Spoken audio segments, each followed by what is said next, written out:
Votto swings and he sends another jolt. Left field, way back and gone.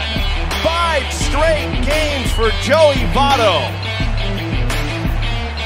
Unbelievable.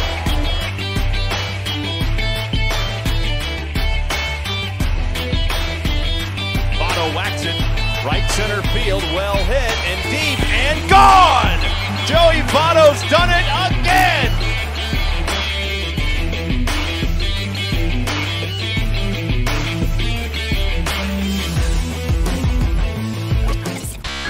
Hey, this is John Sadak, TV voice of the Cincinnati Reds, and you're up for Late Night Reds Talk.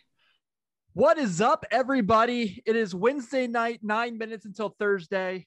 You know what that means. Another fantastic edition of Late Night Reds Talk, talking about Joey Votto and those Cincinnati Reds. I am Tim Daniel, as always, with our excellent crew. Excited to have our guest on, the newest Twitch affiliate, Chucky rocking his brother's All-Star Game jersey. This is Mr. Ryan Castellanos. Ryan, welcome to your first episode being a guest on Late Night Reds Talk. Happy to have you, man. Thank you, guys. Happy to be here. And Twitch affiliate sounds way cooler than what it actually is. So yes, it does. Yeah, it's basically just Twitch saying we are recognizing that you're a real person and you're not a bot, and we'll give you affiliate status. So I'm happy to have reached that. And well, start somewhere. There's no name on the back. Because MLB doesn't give us last names or banners, so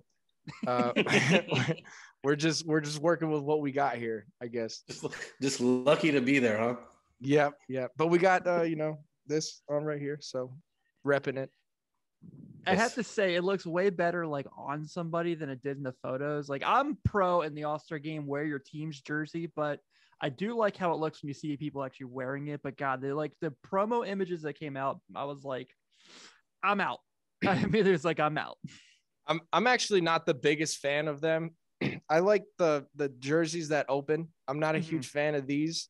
And it's actually interesting because I found this out when we were buying the jerseys, but you know how they had the quick switch from Atlanta to Denver.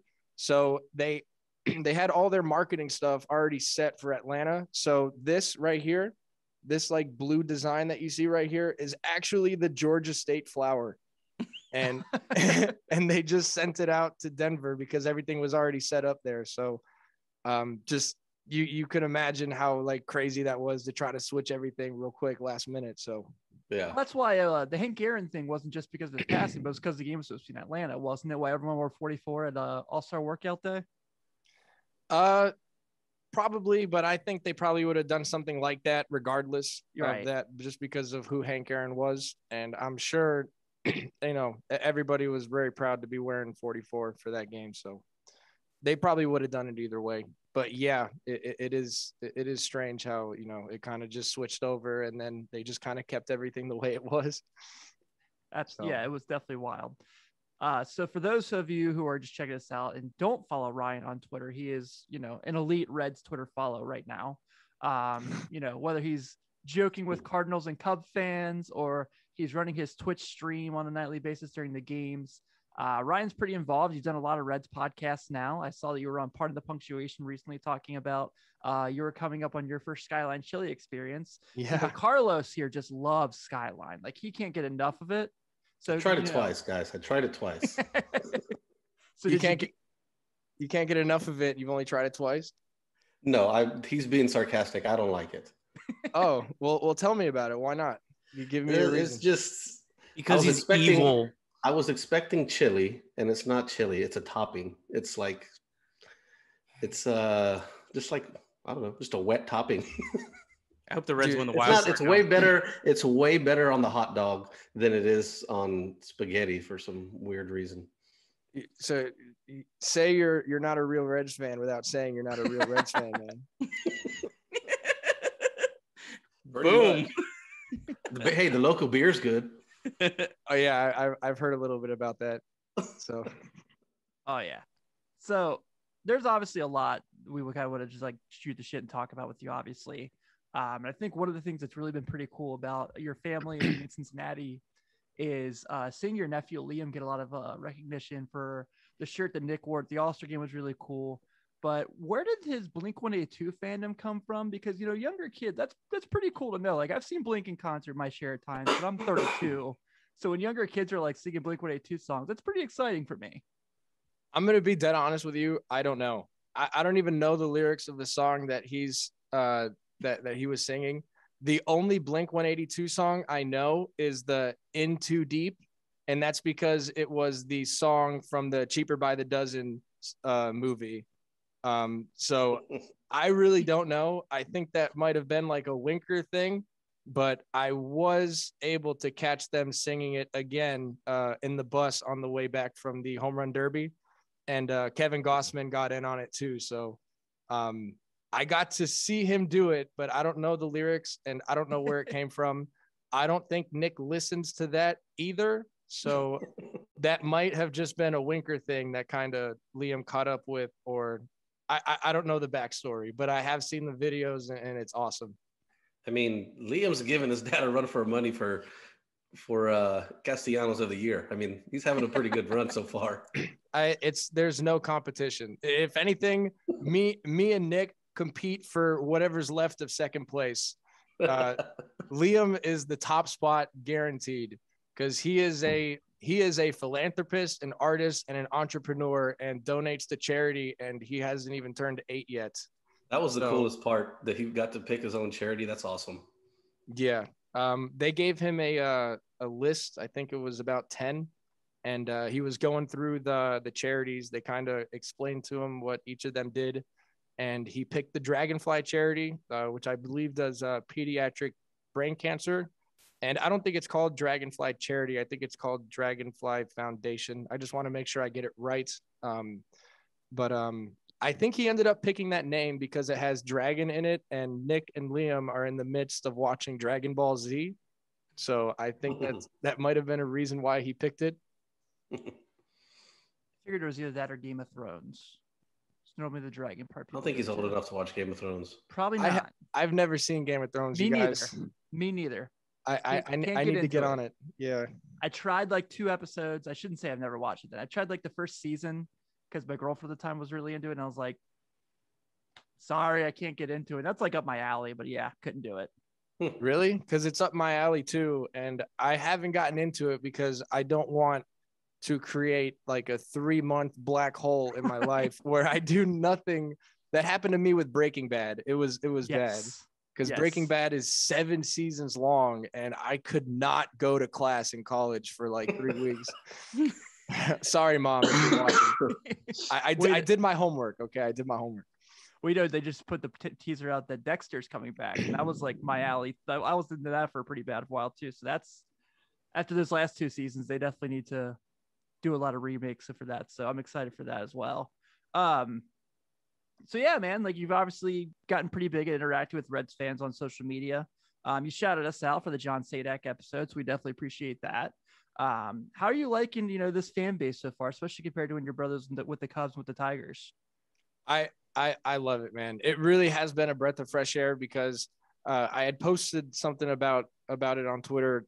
I think it was yesterday about how when people look at Cincinnati, they see small market team.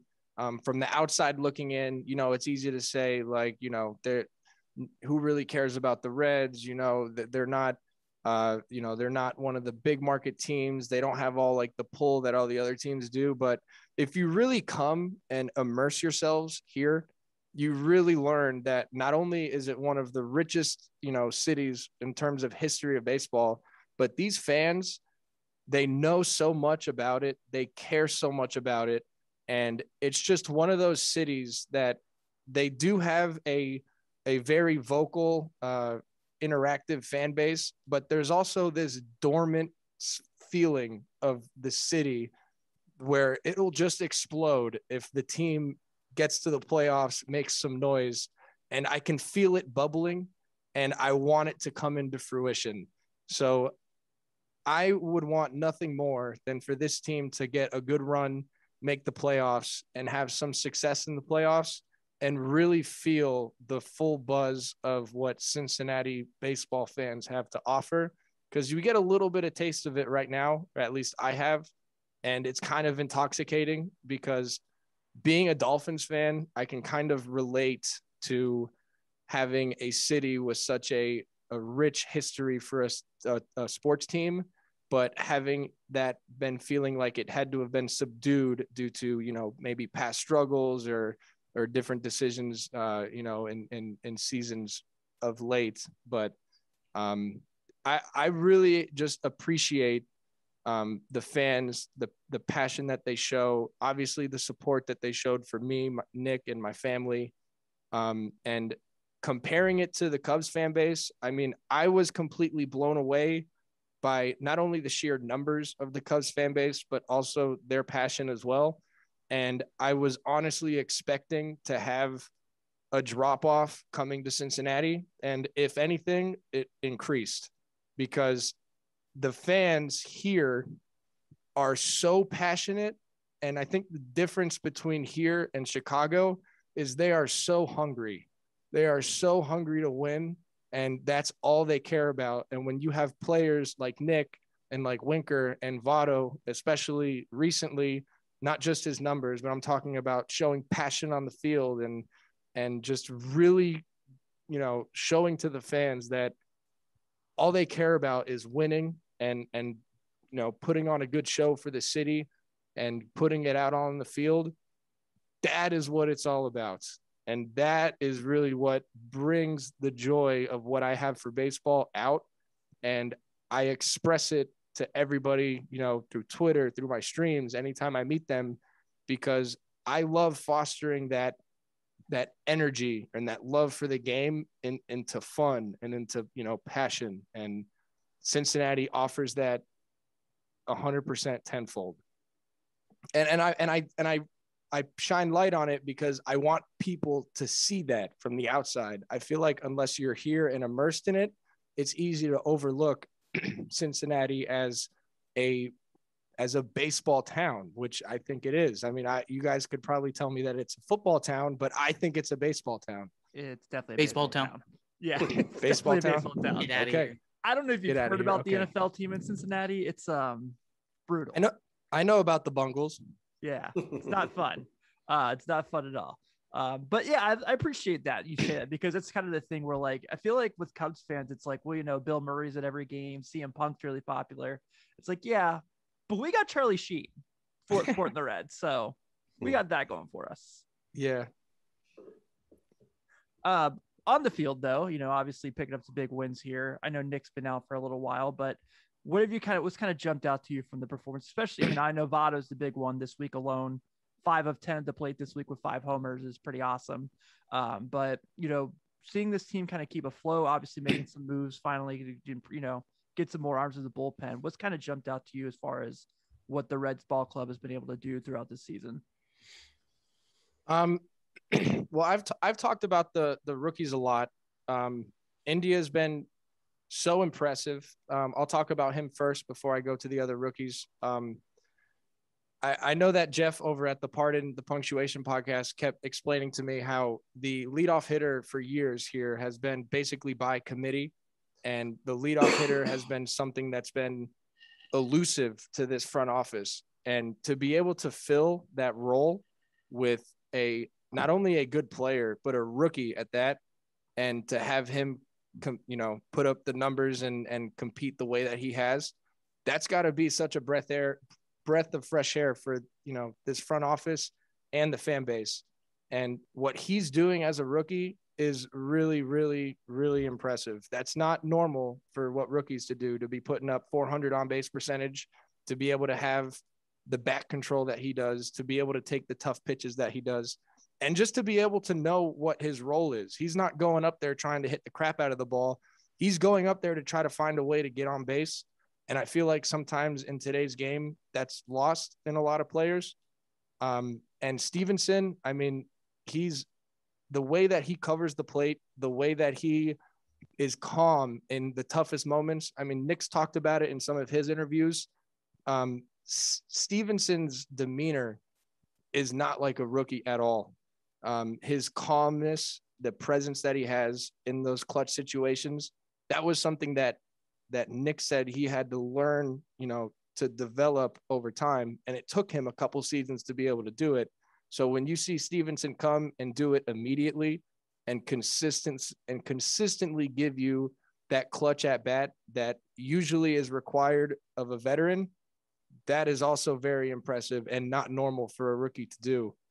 To go on with somebody else who's been very impressive, who I am a 100% stand for, is Kyle Farmer. I think Kyle Farmer single-handedly kept this infield together because of the injuries to Moose, the injuries to Senzel.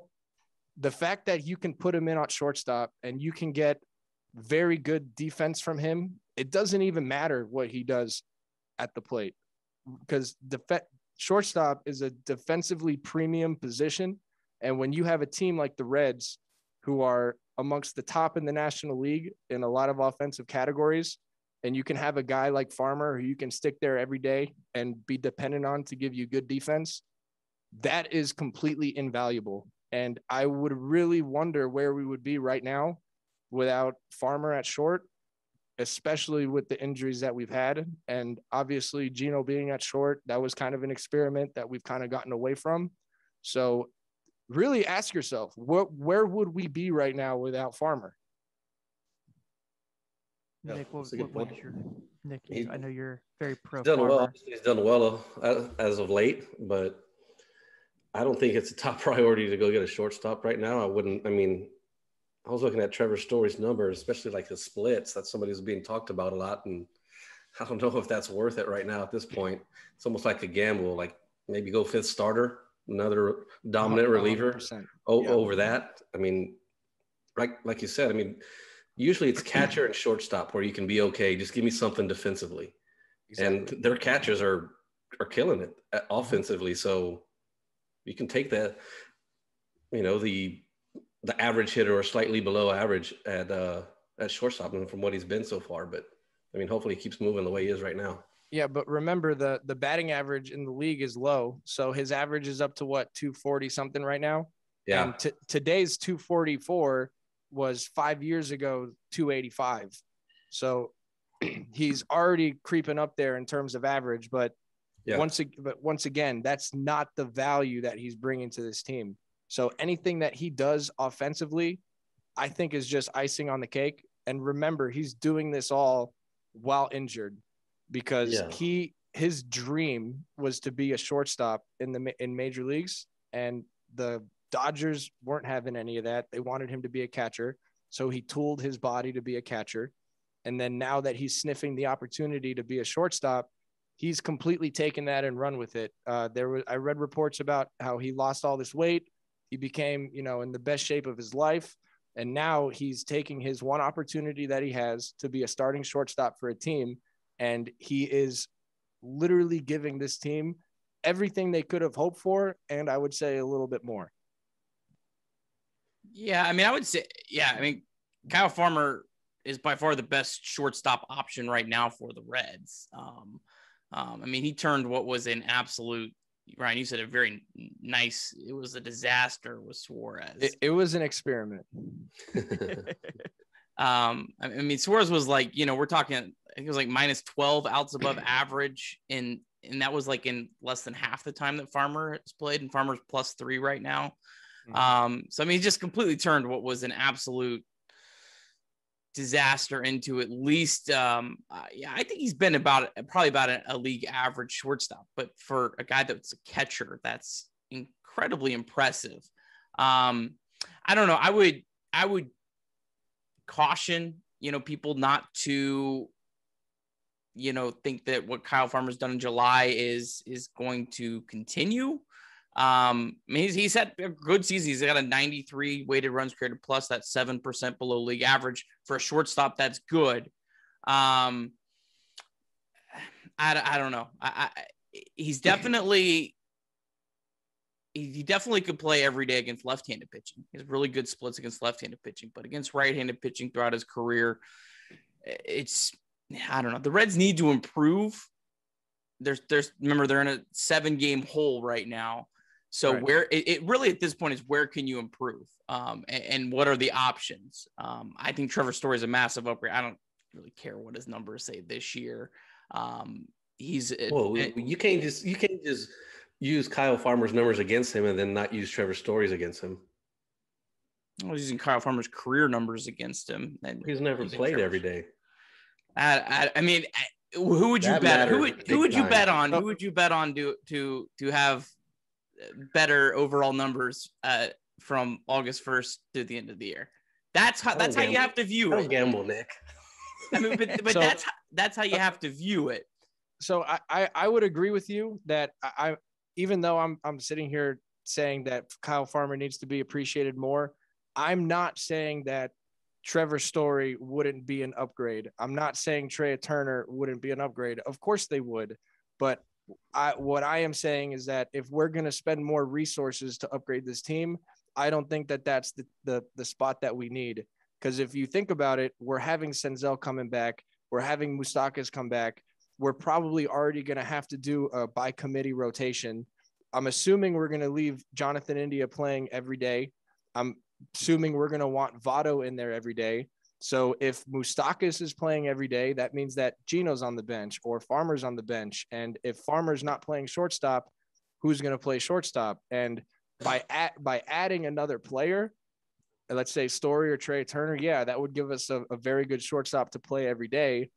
But with the fact that we're already putting up, I would say, very good offensive numbers, and we've shown that despite Farmer, even with Farmer's offensive numbers or not, we're going to be able to put up runs. If we were to go out and spend more resources to get another piece, I would 100% have it be pitching, whether it's another starting pitcher or another piece in the bullpen. You can't guarantee that Sims or Antone are both going to be back and healthy for the stretch. You can't guarantee that all three of these new pitchers that we got are going to work out and be very good pieces. Every single competing team that wants to win, no matter how good they are, they can always use pitching, but not every team needs to include more bench players, for the field or for the outfield. We have a log jam of outfielders, and once everybody gets back, we'll have a log jam of infielders, and we could always use pitching. So that's just where I think we should use the resources. If we were to go out and get a shortstop, I wouldn't be upset about it, but I do think that Farmer has at least shown enough that we can ride with him as our starting shortstop. I saw that today they checked in on Alberto Mondesi, and I was like, yeah, that sounds great, but is he ever going to play a regular season, fully ever? I don't want the other one. I want Lopez. If they go into the Royals. I think Kyle Farmer has proven to this point he can hit left-handed pitching. I would almost platoon him with Moustakas if Moustakas came back to keep Moustakas healthy. That's what I think of Kyle Farmer. I don't want to Kyle Farmer's done an incredible job. They're 7 games back. They got to find ways to improve. If they can go out and get a front line starter and make that their fill in their fifth starter, that's a great way to improve. If they could go out and get a center fielder. If Byron Bucks came available, yeah, sure, the Reds have good options in center field, but I think they remember they're in a 7-game hole. They've got to do more than just enough. You know what I mean? So I don't know. I think they need to improve. It's where can you improve with the best value without tanking your future, at this point. So I don't know. It just whatever's available. I would agree with that. 7 games is, at this point of the season, 7 games is just about the point where you're like, okay, we need to start making moves now. And with that being said, I do think we made the most important moves that we needed. Because not only are getting these fresh arms in the bullpen gonna, be helpful for us because they're good pitchers, but it's also going to make it so we don't have to use our most reliable relievers as much as we've had. So that's going to be a huge boost to our team. If we could get another starter, I think that would be a huge boost in the rotation. A 7 games being a lot, if we could get another big bat, that would be good. But would you say in response to that, we would have to trade one of our major league bench players? Probably not. The Reds don't really have a lot of major league contracts that I think are too attractive for other teams. What about Naquin? Outside of India? India's probably the only starter right now that would give you anything of value, and I don't think anyone here wants to trade. No, he's Stevenson. Those will be the only two that I think have significant value that are like on the active roster. So I think you'd be looking at in your prospect pool. Yeah. So in the chat, we have Senor Fluffy 33. I want to make sure I gave his screen name a full shout. He said Yes. Barrero has played well enough at AA, AAA that would warrant a call up with him over trading for a rental for 2 months. I love what he's doing, but I don't know if I'm there. I still feel like if they can get better. But if Barrero is not a terrible fallback option if that's what it's going to be. Well, you can't go back if he doesn't perform. That's the deadline. You say, oh well, we'll go with Farmer. Farmer goes back to his career numbers. We call it Barrio. He isn't. As we've seen all year, AAA numbers don't always equate to major league success. We saw with the last pitcher that pitched last night, he had phenomenal numbers in AAA. It doesn't always just translate. I would much prefer, Barrio be an extra guy and not put, the pressure on him, but you also have to remember if Kyle Farmer gets injured, it's Barrio. That's it. Or it's Mike Freeman. Like that's the shortstops. No one's putting Suarez back there, right? I mean, that's it. So it's not just even necessarily, upgrading. It's also even a little bit of depth. I can't believe they're wanting more India tweets coming in after he made that charging play from the shortstop position, like in the 7th or 6th inning, whatever it was. I thought they were going to start flowing in for sure. Everyone could play shortstop. Come on. India for short.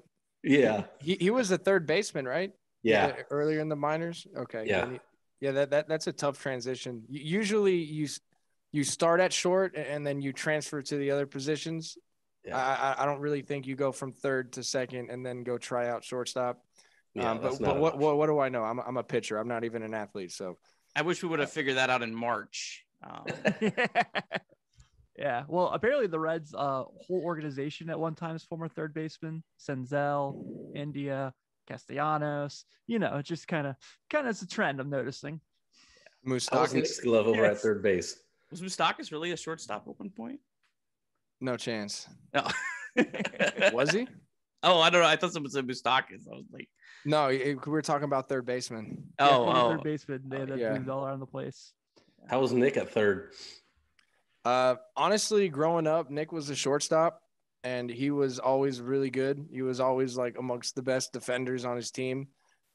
He was an infielder for Team USA when he was 18, when he played with Harper and Machado, and obviously being in the infield for a large part of his minor league career. I think the problem with what happened with Nick at third was he played third for his first year in the minors with the Whitecaps, which was low A. Then he played third in high A.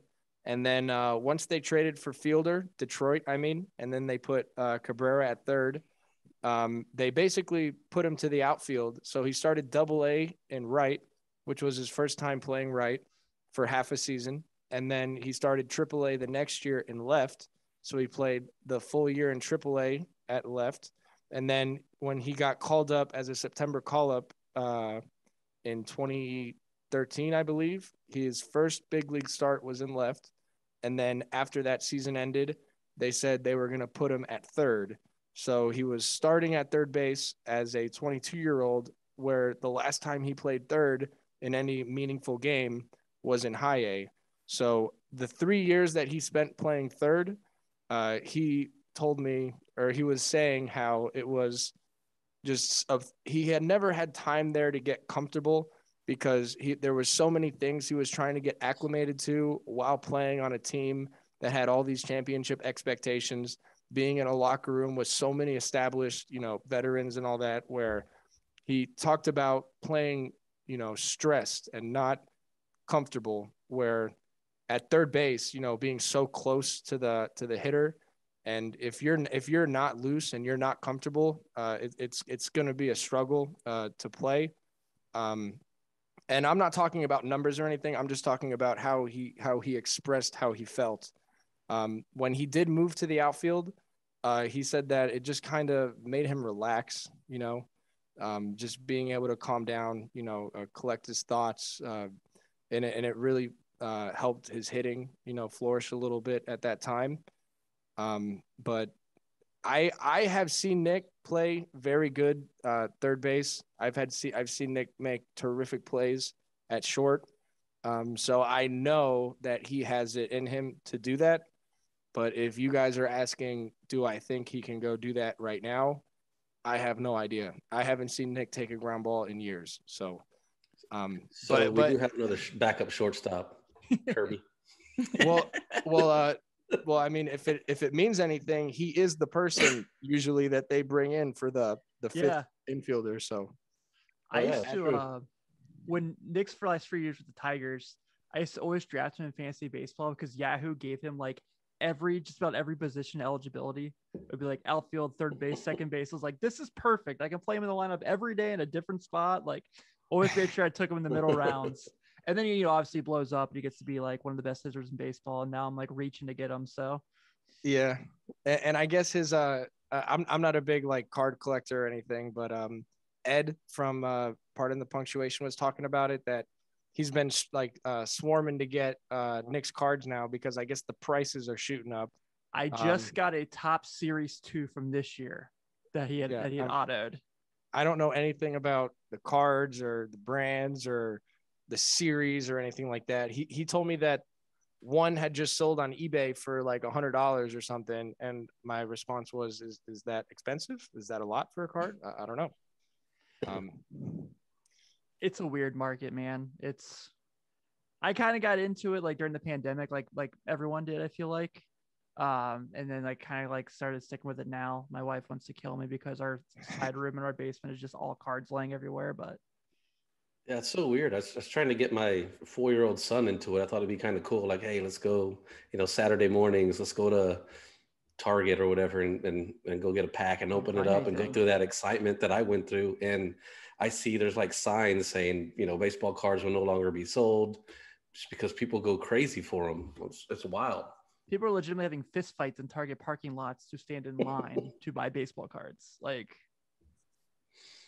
yeah, I used to get in fights for cards, but that was just Pokemon cards. Like, did you do the Jake Paul? Did you wear your Charizard around your neck?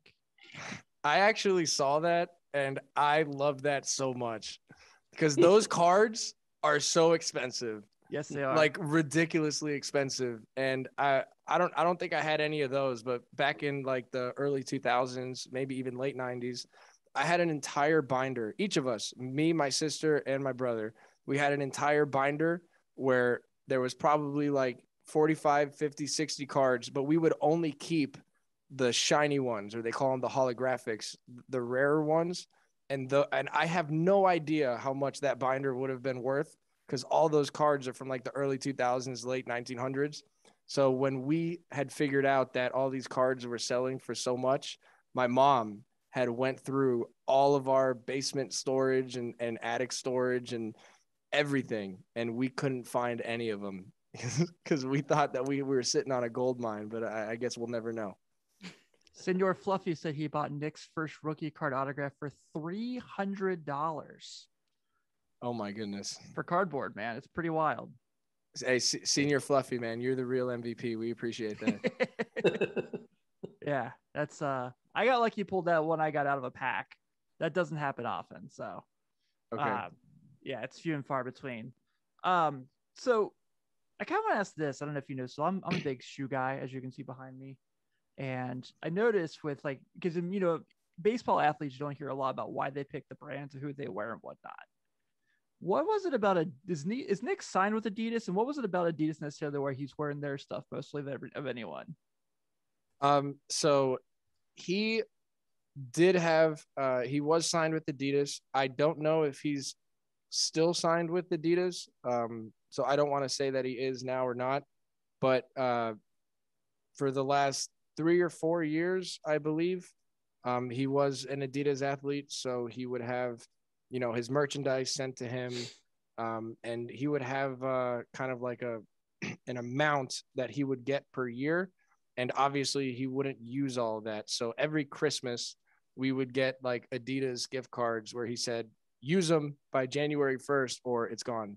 And that would be my favorite day of the year. I would spend it all on shoes because I love the Adidas shoes, like the Ultra Boosts and all that, different colors, different designs. So I'd blow like 85% of the card on shoes. And my brother's like, what? Don't you want to get some clothes or don't you want to dress yourself up a little bit? And I'm like, no, man, I got these Ultra Boosts. I'm good. I was curious, yeah, because baseball, like, obviously it's talked about all the time with baseball athletes. They aren't marketed like, NBA players with signature sneakers and things like that. Like, if you probably wouldn't know if you didn't watch the games that Joey Votto, is he a Nike athlete or does he just choose to wear Nike, Carlos? Oh, he's a Nike athlete. If you're wearing something on the field, you're that athlete. I figured as much, and I know he uses Nikes on My Feet by Mac Miller as his walk-up song, so I'm with it. Yeah. As you can see, I'm as pro Nike as it gets. So. Yeah, he's been with Nike, I think, pretty much since day one. I think maybe he was with Adidas at the beginning, but yeah, he's been on Nike for a while. He's had me on scholarship. That's been real nice. Yeah, I can imagine. So let's kind of talk a little bit, dudes. Some trade deadline moves, obviously. The Reds picking up some guys today. I listened to New York today just to kind of hear their reaction to everything that happened. And they're talking about Luis Cessa and how they're like, that's a really great move for the Reds. It's really awesome. And what was the other pitcher they got with him? Wilson. Yeah. Thank you. And that one, they didn't seem too sad about losing necessarily. I don't, and then of course today the deal with Michael Gibbons. I think all these things we've been hearing this whole offseason from Reds Twitter is, this is a team that's more than likely not going to do what they can to improve and get better. And as we saw, those last, in the last 24 hours, even they've kind of gotten some extra bullpen help. We talked about earlier in the show. It's time to see what's the next step is as far as improving the team. But we got to see two of these guys pitch tonight. I don't know if Michael Gibbons is even with the team yet. It's hard to know. But obviously, getting an inning each from those two guys was pretty exciting to see tonight. So. Yeah, Cessa's stuff looked really good. I'm kind of excited to see him pitch some more. He looked good, attack the zone. His breaking balls look sharp. So that's exciting for sure. Anyone who steps on the mound who looks like they belong is good this year. Cessa has really good numbers. Seems like a good pickup. I think Wilson's only pitched like 18 innings for the Yankees. So, I wouldn't, write him off. He has pretty good career numbers. Reds pitching coach Derek Johnson has had a little tiny bit of success with some guys who've been written off. The thing I liked most about that trade, though, was that the Reds didn't just get Cessa, is that they got Wilson, because getting Wilson was what got the Reds to make that trade with the player to be named later, which is probably going to be, no top prospect or anything like that. So that was, I think, the most encouraging thing was that because the Reds could have went and got relievers without paying. Like when the Brewers got Willy Adames, he was on a league minimum contract. So they had to give up good assets to get him. Whereas, the Reds, they didn't mortgage their future to get these guys, and that they upgraded. So that's what I like about it. I'm gonna pump up Wilson here because he was Detroit Tigers teammate with Nick. This was about maybe 2 or 3 years ago. I know in relievers or pitchers terms that could be a very long time, but he was one of the best relievers there with Detroit. So I've seen him be very dominant.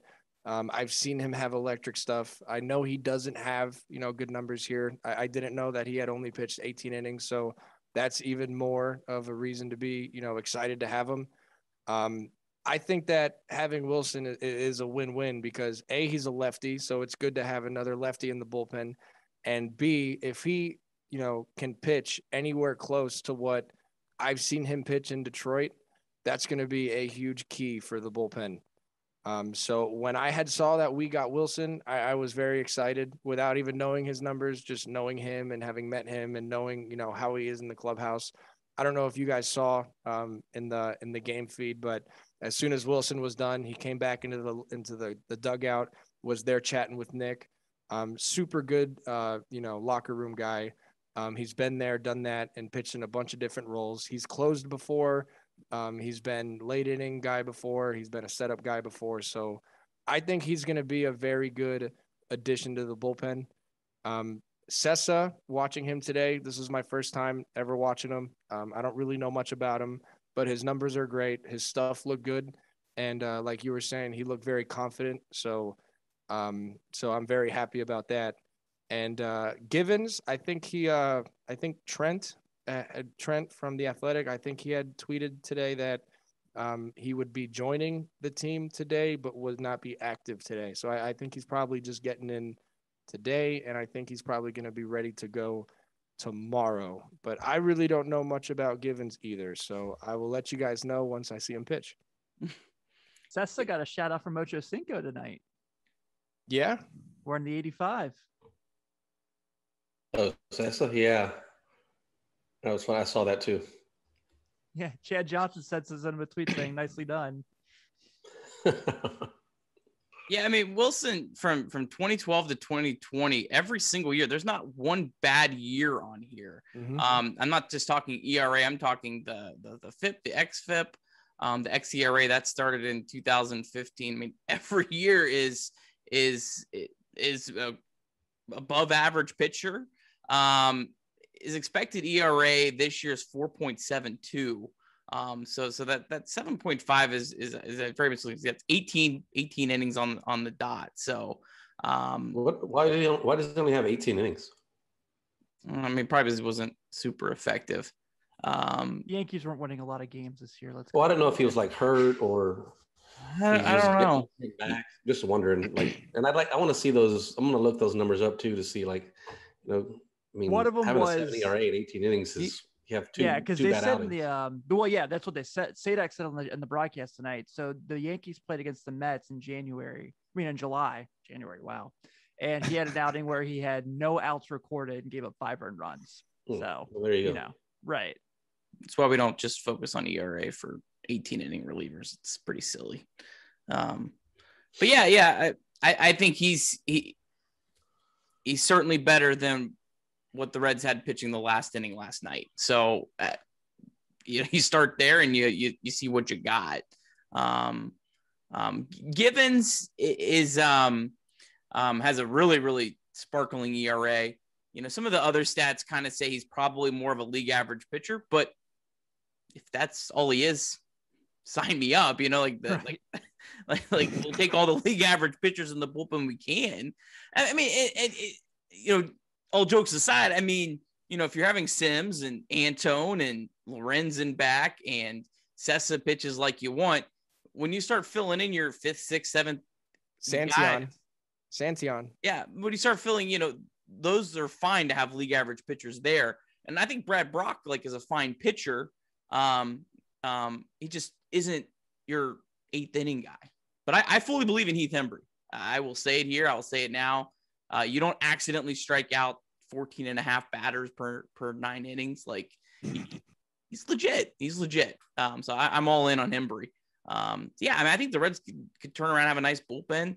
I don't think they have to I don't think they have to get another reliever. I prefer they get another starter or a shortstop before they get any more relievers, just because you could go get like a Taylor Rogers. That's been the guy talked about a lot. He's hurt right now. You could get him and he gets hurt again, and boom, there's your reliever that you spend a ton on, for 2 months. So I kind of like the way they got quality, but not the top end. If they had more.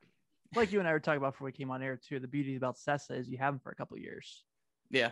So, I think next year's his first arbitration season. Yeah. Side note, Cubs starter tonight, Zach Davies, said on Joey gesturing the Cub dugout after his 2 home runs, he hit a ball out, that's on me, but if there's disrespect, that's an issue. What? No way. Yeah. No way. Wait a minute, what? Zach Davies was offended about Joey, I guess, pointing towards their dugout. I didn't really see anything like that, but Wait, but someone tagged me in this. But pointing towards the Reds dugout is what Towards he's the Cubs talking about. dugout. I don't want to hear any of that crap, man. Are you kidding me, Zach Davies? Yeah, I'm like, what? Are you Zach kidding Davies? me? You should. Zach Davies should be happy that Votto even decided to go around the bases. He should have just dropped the bat and walked right to the dugout, honestly, and wore that suspension like a champ. Did Baez get traded before that quote? Is he still a Cub? Yeah. Is he still on your team? Like, I have no problem with like what Baez did. It's just it's this what he did's fine, and what Garrett did, I don't understand that at all. Like, it's just not. I tell this to the Cubs because obviously I've been vocal about the bias thing and the suspensions and the inconsistency with MLB.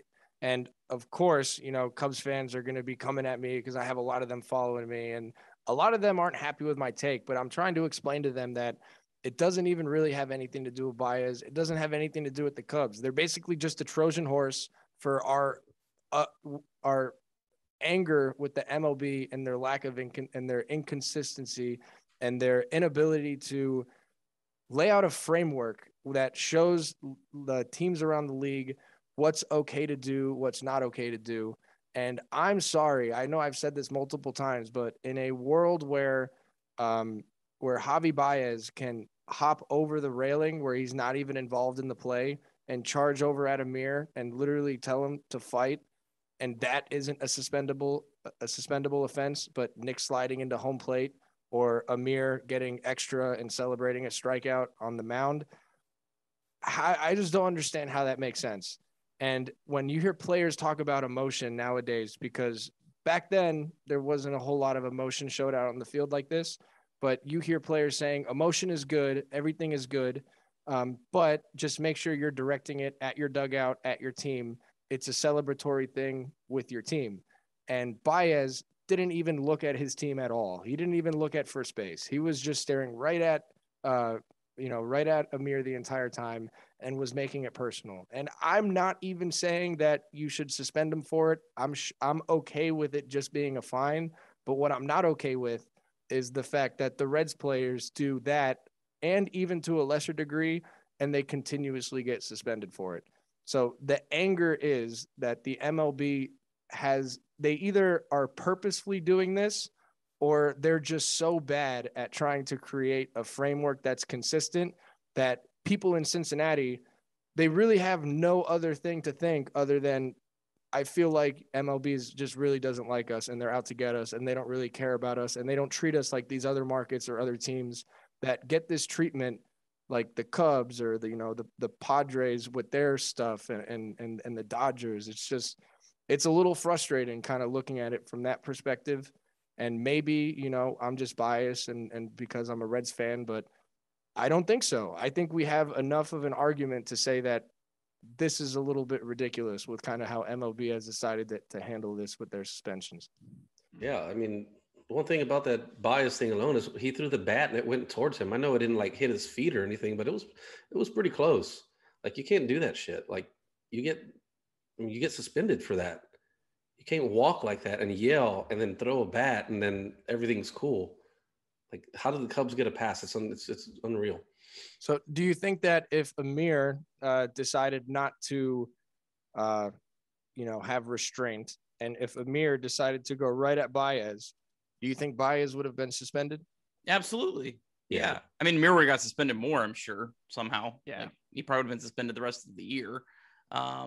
But yeah, they're basing it completely on the reaction. And take Amir aside, because some of Amir's antics are probably a little bit over the top. Let's just focus on your brother and Baez. That's the most insane part of this, because your brother literally, there was no intentions there. Like, Baez came to the plate with the intentions of trying to piss off Garrett and to get a reaction out of him. Like, your brother just reacted and he walked away and put his hands behind his back. Like, Yachty's the one that grabbed him. Like, yeah. And you're not even sure that the benches would have cleared if Yachty didn't react the way that he did. Exactly. Because Nick was walking away. But I've had plenty of Cubs fans or just troll accounts, I can't really tell yet at this point, telling me that I'm a hypocrite. No, they're not the same. They're not the same. Telling me that God, you made me lose my train of thought. Telling me that what Baez did and what Nick did, that I'm hypocritical for being upset with what Baez did because Nick did the same thing. And I'm sorry, but Nick would absolutely never, ever, ever, ever do that, what Baez did. He would never make it kind of about himself in that moment. He would never go out of his way to try to make somebody feel extremely disrespected.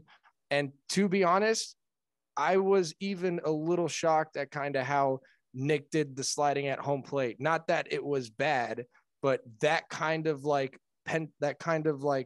emotion and whatnot in that moment, I don't really see that from Nick all that much. And when you take it, with the whole picture, how he had gotten hit and when he had talked about it afterward, Nick had said that, when he was on first and he was upset about getting hit, all he wanted to do was do his best to score so he can raise that ERA, that pitcher's ERA.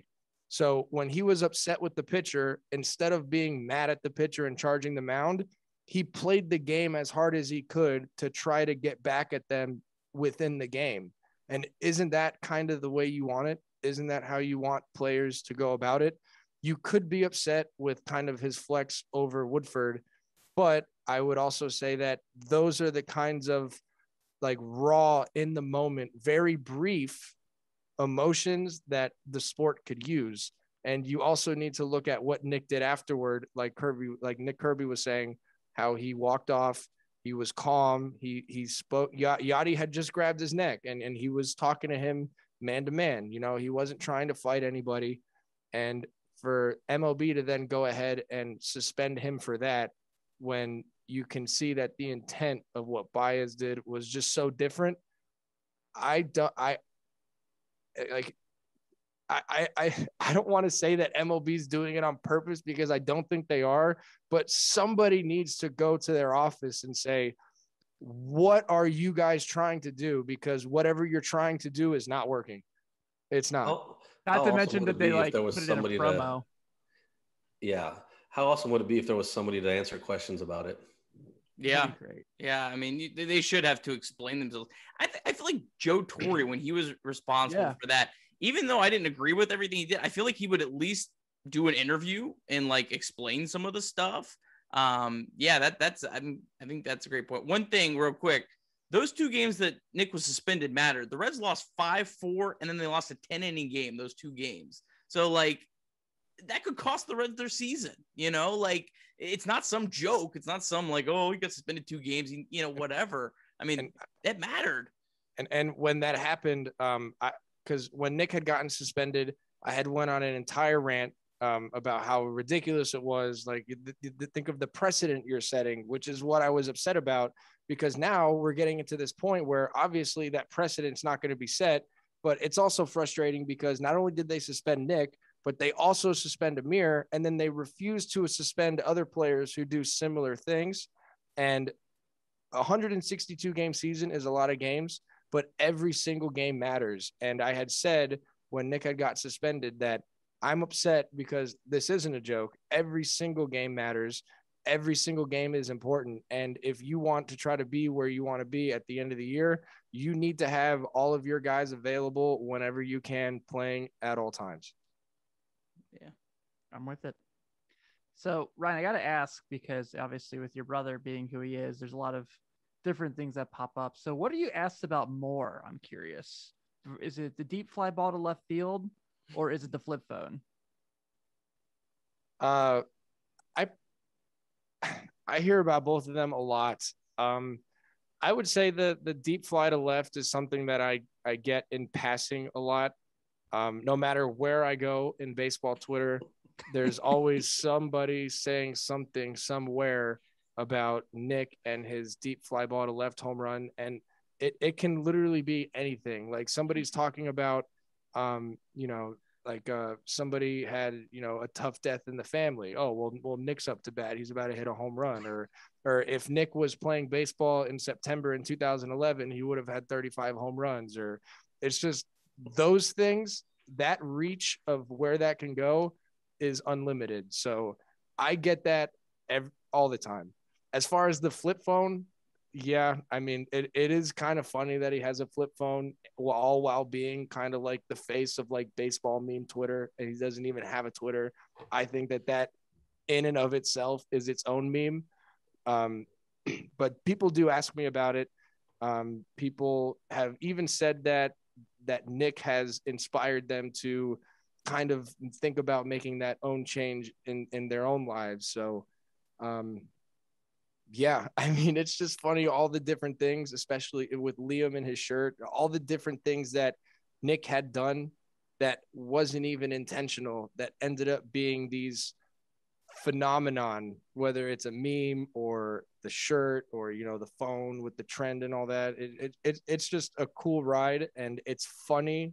It really doesn't get old seeing all of these things just come up again and again and again. I absolutely love it, especially since I'm heavy on Twitter, so I see it all the time.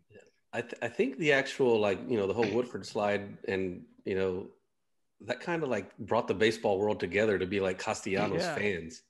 You know, like, to everything he does, they, you know, bump it up a little bit, no matter what it is, just because they're like, fuck, we all would have reacted the same way. We got drilled, and then we go slide at home and get a knee to our back. We scored a run. We would all do the same exact thing, I would think. And I mean, I think that's, you know, the baseball world knew it was kind of shitty on what the MLB, you know, suspending him and stuff like that was. Yeah. And I mean, it does suck in terms of, you know, the like playing, as I was saying before, every game is important. So it does suck that he missed those 2 games. But the fact that MLB suspended Nick, as far as his national attention and outreach, that was very beneficial for him in terms of becoming more of a household name, because everybody was on his side in terms of how bullcrap that suspension was. Yeah. So after that whole scene with Woodford in the beginning of the year, and then he got suspended, and then he went out and said in his exit interview, I slid, I said, let's go. And I walked out. Like, that was epic. And that whole kind of moment with him, and then the suspension, and then the whole, you know, baseball community as a whole of fans from every team, you know, not only reaching out to me, but just, you know, putting out into the, you know, Twitter space that they're all #free Castellanos, you know, we're all with Nick here. That was really, really cool to see. Honestly, not, you know, just to be honest with you guys, that was really cool to see. I can imagine. But yeah, that is also something that I think really set the tone for the season, for the team. It wasn't just the slide. I think the thing that set the tone more so was his interview at the end, when he's saying that I'm here to win. I'm not trying to start the season 0-2. I've lost my whole career, and I'm here to win. When you're a young team or a young player hearing a more established older player say things like that, it basically forces you to get put into this mindset of, oh my goodness, we need to get this done. Like one of our veteran guys is up here saying that it's game 3 of the season or game 2 of the season, and I'm going to play balls to the wall because every game matters. Those are the kinds of things that you need to be showing younger players to kind of get them acclimated into the big leagues and kind of start telling them what's important. It's not really about your own personal stats. It's about what you can do for the team today to try to help them to win. I always love when he gets the post-game interview with Jim Day, because you know you're going to get some good soundbite. But also, like, you know, like you said, just having the teams back, like, you know, the last years before the All-Star break in Milwaukee, I think literally the last game, he like goes on there, he's like, yeah, there was these guys on TV talking shit about our bullpen, and like karma has a way to get you in this sport. And I'm like, my dude. Yeah. I know who that was, but I'm not telling you guys. I'm not asking. I have suspicions. Yeah, it's okay. We did get a couple questions. I want to make sure we get to. The first one was, what do you guys think about Luis Castillo's incredible turnaround? Well, I told you so. I don't know. I guess. Yeah, we've been telling you guys all year. No, that's a good question. So. Yeah, I mean, he's been incredible. Starts tomorrow. today actually, and today for probably most people listening on the podcast. Big start for Luis going up against Mills, a chance to win 3 or 4 in Chicago. That's big. Really send the Cubs out on a nice farewell parting gift. Yeah, give him a good farewell party. Tell Chris enjoy San Francisco. Send him to the AL. Send him to the AL. Yeah, get the American League. West. All the American League teams. Let's go. So Nick, I have a question for you because people in my chat were bringing you up and talking about you a little bit in Twitch chat. How do you stay so positive all the time on Twitter? No, it's easy. The Reds have sucked for my entire life. Like, come on. Like, I witnessed some of the worst seasons, like 2016. Like, come on. The Reds are above 500 and it's almost August. Like, I don't know. It's just when you've been a fan of a team that has been bad. Like, I mean, the Reds have, I think, like 9 winning seasons. I'm 34. Like, like, I don't know. I mean, I can let a lot of things slide when they're, when they're good. And honestly, for the most part, I like the direction that the front office is in. The Reds for a long time were kind of like this anti-analytical team. They had guys that were like 310 on base guys batting first and second, and they've completely flipped. They've completely, flipped a lot of their thinking. So from my perspective, I think they're doing most things the right way. There's still things I don't agree with, but for the most part, they've changed, they've overhauled their pitching development. There's so many things to like about what the Reds are doing. But that on top of, I mean, just they're both like, if you can't enjoy this, why are you a fan of the team? Like, that's what I don't. Yeah. And regardless of their record, I mean, of course, the record is really all that matters, but the team is very fun to watch. They are. I mean, the whole lineup can do anything exciting at any point. Everybody in the lineup, even Kyle Farmer has I like Kyle. I know. I'm just messing around. I said Kyle Farmer should be the shortstop in April. I don't want to. I hope I don't come across as hating. I really, really like. No, I know. I'm just playing. But yeah, I agree with you. Trevor Story would be an upgrade. I was just saying, if you were asking me in terms of the value of what we would have to give up and kind of I think a 5th starter would be where I would go, or a top end starter that could push one of our other starters a little bit back. I think Max Scherzer would get mad if we call him a 5th starter. Max Scherzer is not a 5th starter. Dude is a number 1 starter.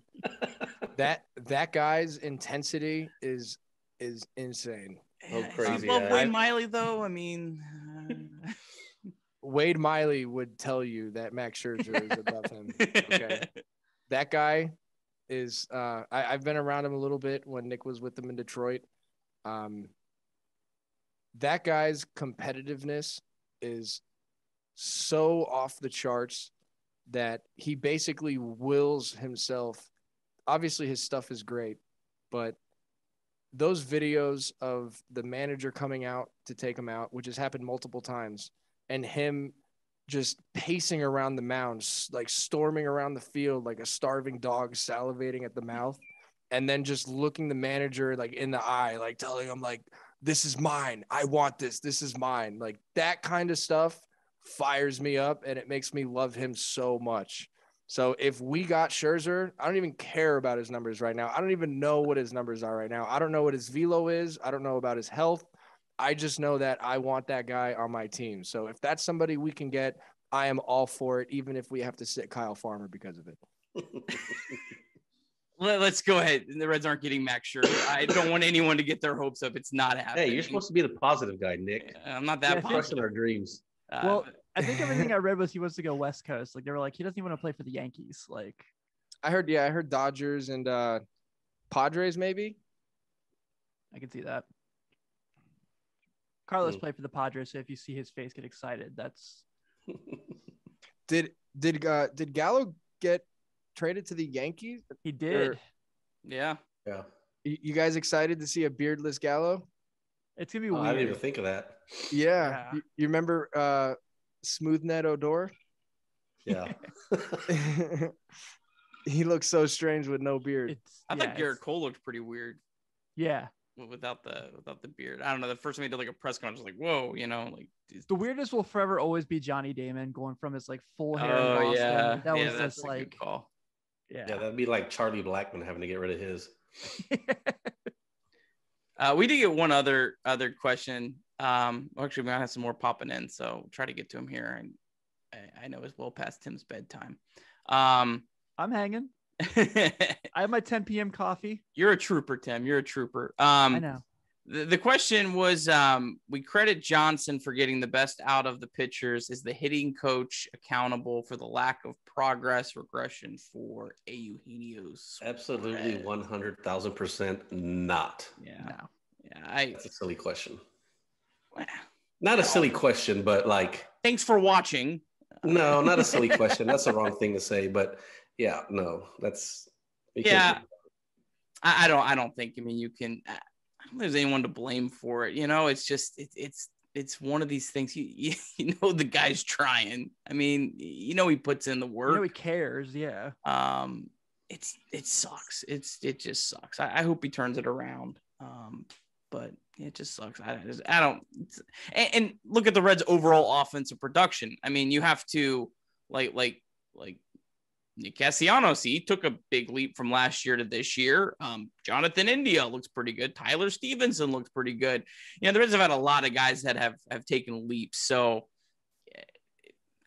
I don't know. I don't think you just single out, one guy. I think you have to look at. Even with pitchers, like you don't get missed with a whole lot whenever you're in 4A. Like, they're there to basically do it, kind of like coddle you and, hey, maybe you can try this, maybe you can try that, but they're not changing you up 100% unless you're somebody who's, maybe like a waiver wire claim. Hey, let's try and, figure this out or do this or do that. But somebody established like a Eugenio, they can give him like little ideas that might help him, like that might like trigger his mindset or something like that. But he knows how to hit. He knows what he needs to do. He knows his body. He knows, he's seen the video. He knows what he's doing wrong. And it's a process, and it sucks right now, the stage that he's in. Hey, he got a home run yesterday and a double off the wall today. Yeah. He loves Wrigley. I'm just trying to take the Nick Kirby, route here and be a little optimistic. I think we all are with Gino. Yeah. I get pissed whenever people start talking shit about him on Twitter. Yeah, it's how it goes with Cincinnati sports fans, man. I don't know. Like I have no problem like criticizing and right. Want to boo players like if they're not hustling or they come. Does anyone think there's anyone on the Reds that this year isn't trying? Like, right. This seems like a team that has overachieved in terms of like their effort. We still got questions rolling in. Like after, Joey's home runs, he's like, does his little dance with him, but he gives him a little pat on the back, like, hey, let's go. Let's have a good AB. That's what he's telling them. Like everybody's rooting for him. Everybody who's there at the game is rooting for him. He's got a huge fan base. Like come on, Gino. Everybody loves Gino, man. Yeah. I don't know about everyone. I haven't seen my mentions. Well, even the people that are upset with his performance, they love Gino and they want to love Gino. And I don't know. It really because Nick had played with him before in Detroit only for a year. So he had some past experience with him. He knows that Gino's an awesome dude. Just a very nice guy, and he's had a ton of success in the past, obviously. So it just kind of, stinks to watch, to watch him struggle. But even then, I will say that what is he hitting 175 or something at this point? Mm-hmm. It's kind of a productive 175. He has, his 18 or 19 home runs. I don't know how many RBIs he has. I know he would tell you himself that he needs to be playing way better, but in today's game, unfortunately, there are spots in a lineup for players like that.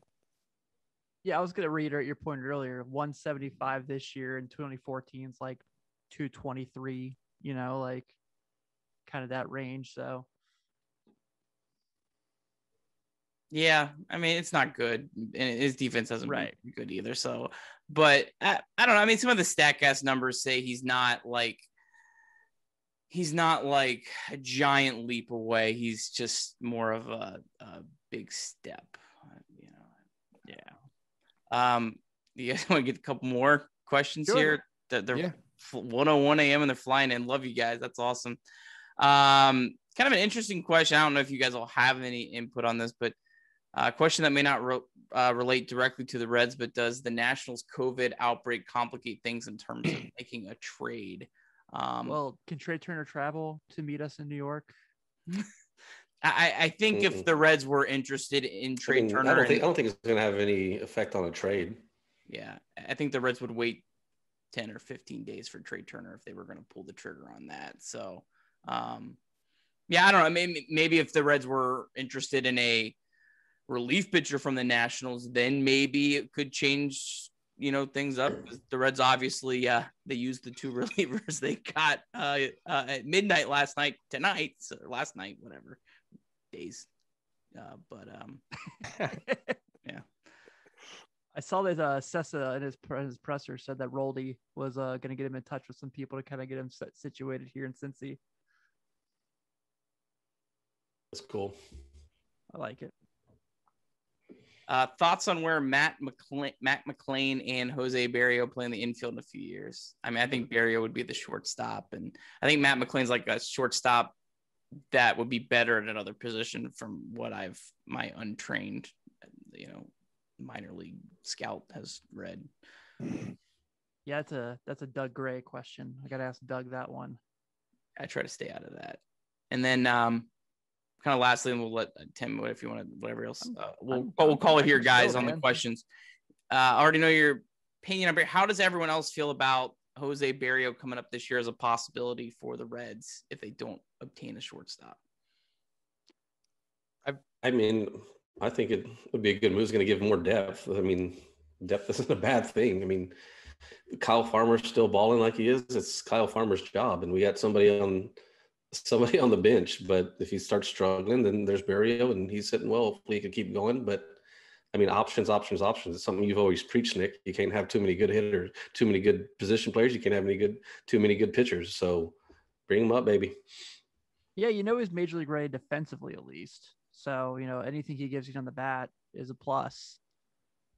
Yeah, I think you would, if they don't get a shortstop, I think you would I would keep him in AAA until you feel like, you need an upgrade for Farmer. I'd ride Farmer out as long as you can, and you want him to keep getting, 4 at-bats a night. You don't want Barrio coming up and just sitting on the bench. Now, if we start getting into late August and Farmer's still raking, then yeah, maybe you just call him up and he can be the backup.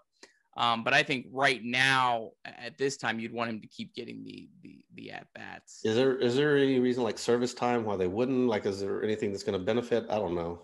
Not really. The Reds called him up last year. That wouldn't have anything to do with it. I would just assume you'd want him. You don't want him coming up and playing once or twice a week. You want him playing every day in Louisville until you feel like he's going to at least be getting, 3, 4, 5 starts a week. Well, what about September when the rosters expand, especially if we haven't picked up a new shortstop? I don't see why we wouldn't bring him around, especially since he's already kind of been here before. Just adding that depth a little bit. I believe the minor league season ends early September or something like that. Yeah, I think you're right. Late August. So if he's not playing ball and we have expanded rosters, I don't see why he wouldn't be at least somebody that they would bring on for depth reasons. Yeah, absolutely. I think it's only 3 players though this year on the expanding. It's only maybe only 2. Maybe I think it's 28. So it might only be that's only 2 more players, right? I thought it was 25 to 30, 32 or something. Oh, I don't know. I know it was cut down drastically. It's not 40 anymore. Yeah, not only that. Oh, it used to be 40. You're right. Wow. Louisville's they definitely switched not it. making the playoffs in the international. Because league. everybody couldn't fit in those small Cub dugouts and Yeah. the Red Sox little dugouts. You got to give everybody a high five. It takes you forever after you hit a home run. Yeah, it got too crowded in the post game showers. Somebody complained. Yeah. Uh-huh. It's only Gotta call out 28. seniority. 28. 28 is the 28. Yeah, so okay. it's.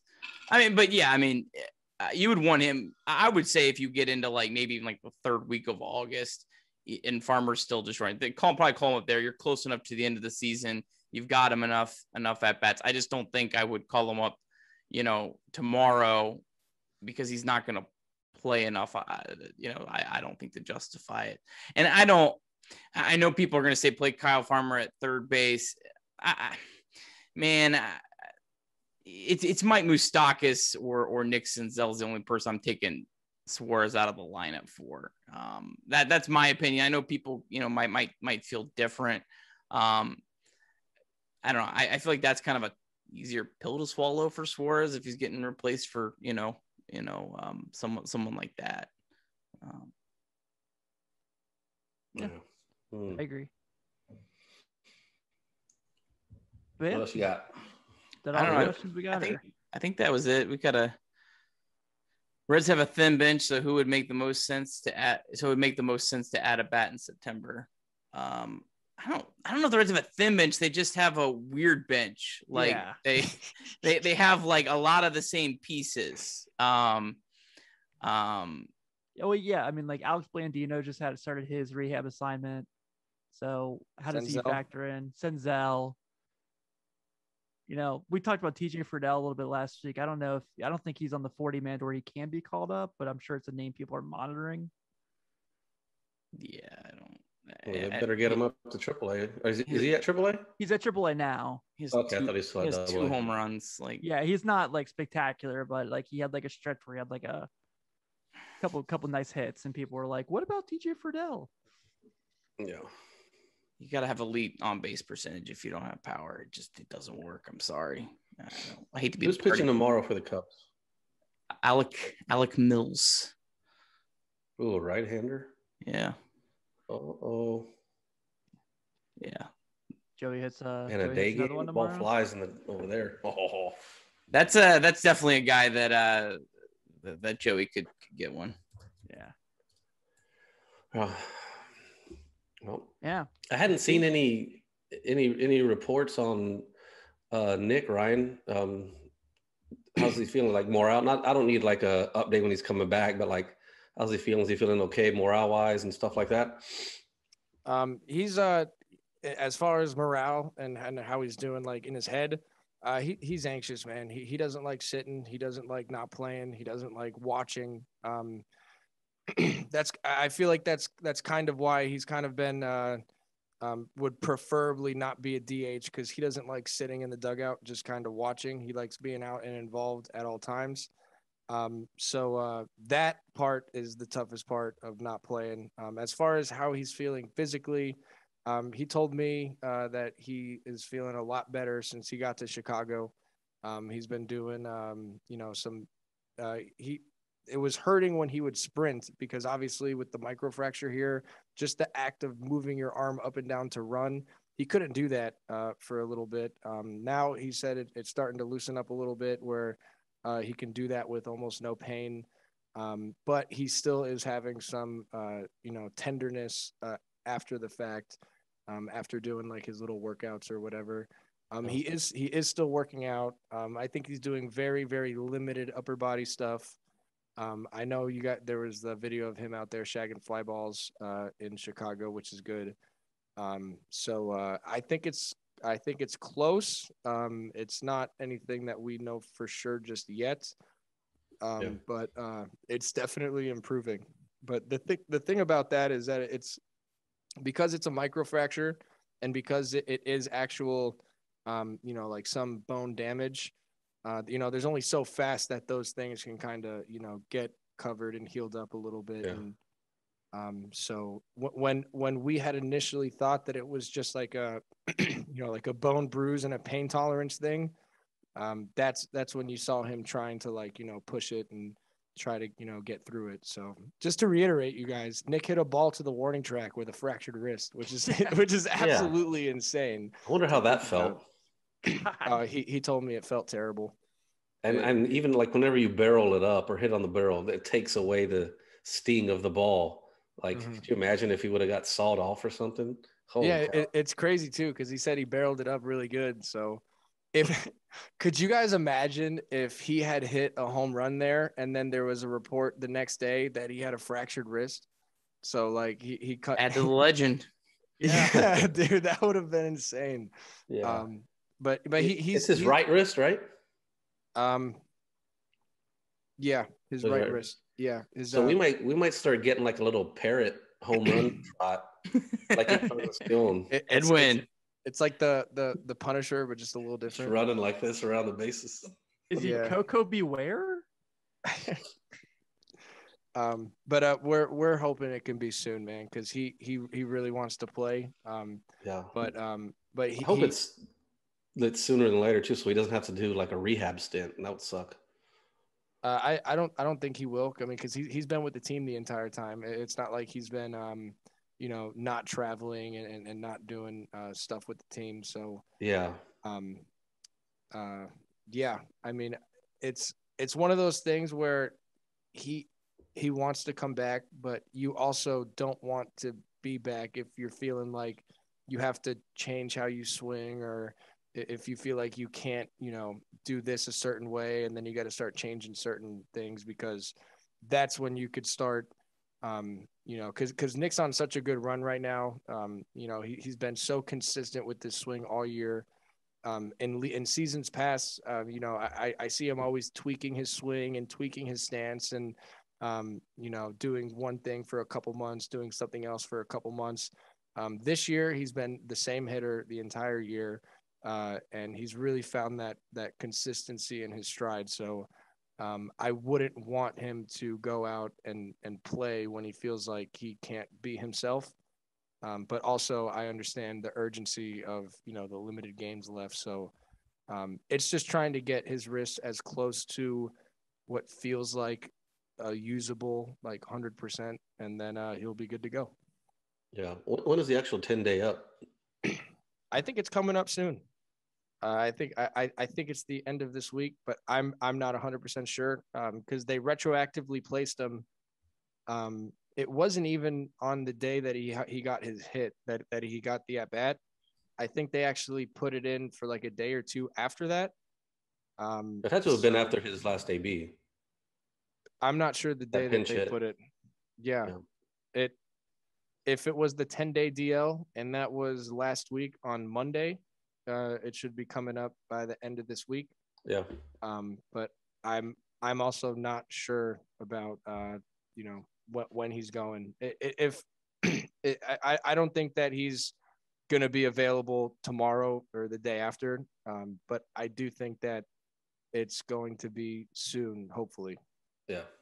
Is there any risk of re-injuring it, or not re-injuring, I mean, making it worse? I don't know. I mean, I'm not qualified to answer that. But there wasn't any other damages that they saw. I mean, in order to see the damages that they did see, it required a CT scan, which is way more in depth than even the MRI or the regular X-ray, obviously. So he has no ligament damage. He did have pain and swelling and stiffness throughout all of his fingers, but that was because this area that he got hit, there's not a lot of meat or muscle or anything. It's all just kind of bone and skin and ligament. So when you get hit here, all the swelling goes right into the joints and it kind of stiffens everything up. So everything he's been saying that it's feeling localized now. So that the kind of swelling, into the rest of the area of the arm isn't really there anymore. It's more of just kind of a very specific localized pain. So I don't think there will be risk of other injury, but you still would want it to be Because remember, he also needs to throw. He was struggling throwing, past 90 feet when he was trying to rush to get back before we had saw that there was actually any structural damage. But I don't think that that's something that you could risk re-injuring, just because, it's not like he has pins in there, didn't need surgery. And there wasn't anything that needed to be kind of shifted around. So I think it's just the bone itself just kind of, I don't know, healing itself a little bit.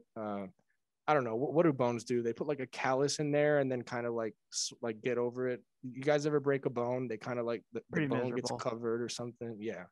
And it's a microfracture, remember. So it's not that entire process needed with like a regular break. Yeah. Just know that Nick is so anxious to get in that when he can get in, he'll play. I mean, he even played with a broken wrist. So he will get in as soon as he can. But it's that balance of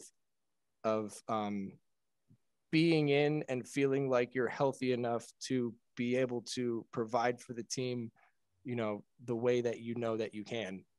And it could be, a detriment to him if he were to go in before he felt like he was ready, because you want him to feel the way he has been feeling in order to produce the way that he's been producing. Yeah, Nick's a gamer. I think we all we all recognize that. Yeah, I'm sure his agent says you better not go in there before you're 100%. Scott, especially knowing who his agent is. Wait, Scott?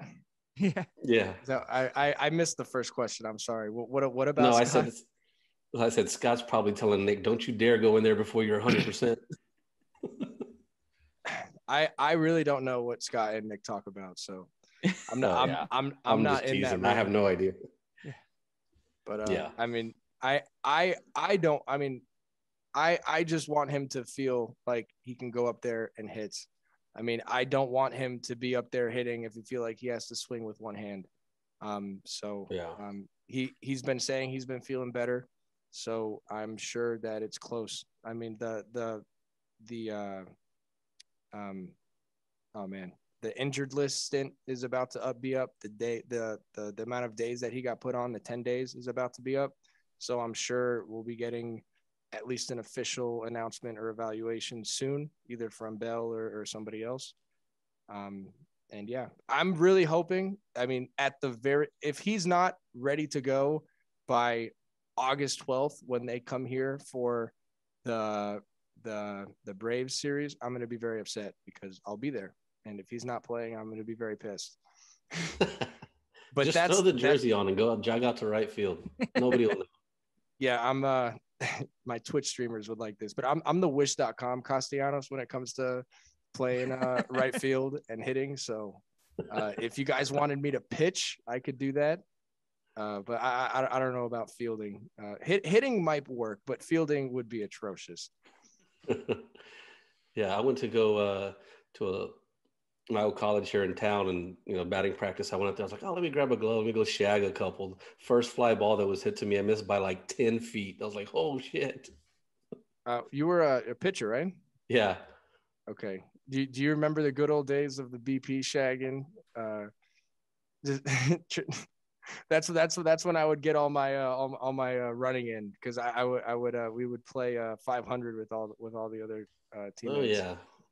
Then you got the pitching coach yelling at you to quit running after every damn ball. or the actual outfielders being upset for you calling them off. Yeah. So Rawlings would give us 2 gloves a year. One would be a pitching glove and one would be an outfielder's glove. You got an outfielder's glove? Yeah, because Rawlings would give us, you get 2 gloves a year. So I'd get one for a pitching glove that I would use like to play catch with, which would be my next year's glove, gamer, and then I would have my other one be an outfielder's glove. But you were a major leaguer, right? Yeah, for a little bit. Yeah, well, I was just a minor leaguer, so we didn't get any of that stuff.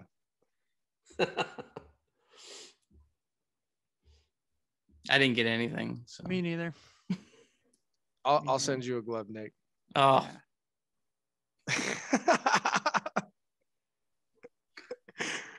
I love how you just oh. Yeah. Man. We're all here for the free shit. That's all we're here for. So. Yeah.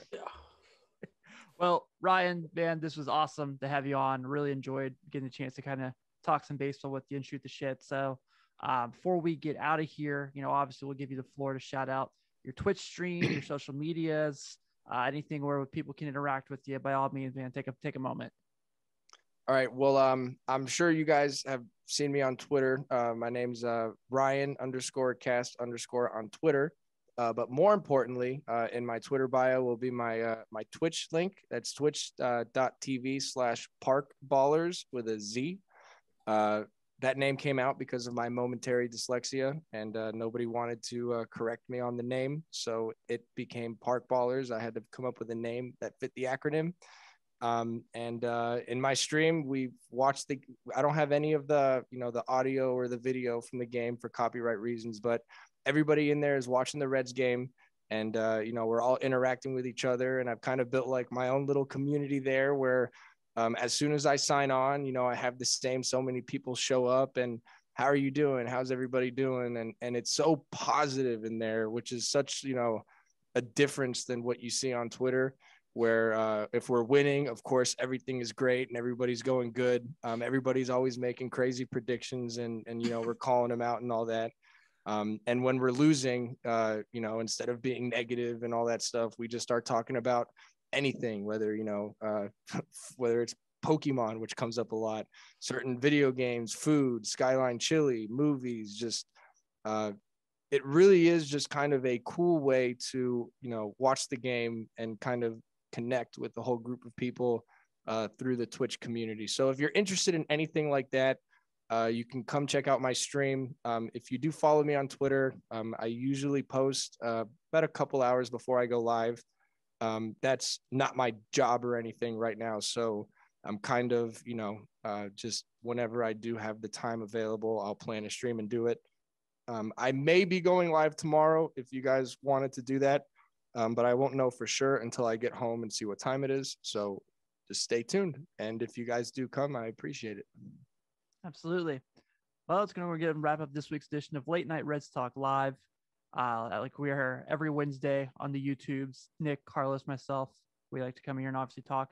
But if you can't check the live stream, by all means, we are on everything: Apple, Stitcher, Google Play, Spotify, you name it. Wherever you check out your podcasts, Late Night Reds Talk Live is there. Everyone, thank you again so much. Had a ton of fun. Have a great night.